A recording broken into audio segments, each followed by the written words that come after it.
Ардын уламжлалт малын эмгэг ангаах арга ухааны түүх ардын мэдлэгээс Төв Азийн эртний нүүдэлчдийн өлгөө нутаг Монгол арга.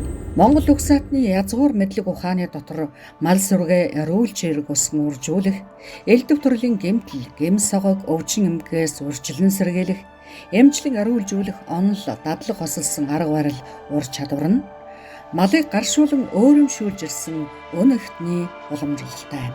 Үүнийг сэтгэлгээний урлагийн тод бүтээл болох Чулуун зэвсгийн үеийн хадны сүг зурганд дүрслэн үлдээсэн монголчууд эртнээсээ малч хүмүүс байсны илэрлэлээ. Монголчууд өвөл хаврын цагт ядарч доройтсон малаа тэнхрүүлэхдээ олон уламжлалт арга дом засал хэрэгэлдэг. Тухайлбал адуу монгол өхөр хоёрыг бие биедээ эм болтгой хэмээн малчид хэлдэг. Турж ядарсан адууг монгол өхрийн өөхөөр утна. Утгахдаа гинт ихээр утвал улам дордно. Хол зайнаас багаар үнэртүүлвэл сайн гэдгийг. Өхөр чацаг алдвал адууны хомоол буцалгаж уулгах. Адууны хамууг цагаан тэмээний шээсээр шавших зэргээр эмчилнэ.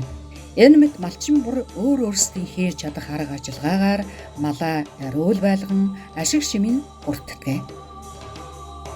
Ингэхдээ уулгах, долоолгох, шавших, шүрших, угаах, удах, түрхлэг хийх, хайрах, төөнөх, огтлох, хаглах, татлах, иллэг хийх, ханах, хатгах арга ухааныг өргөн ашигладаг юм.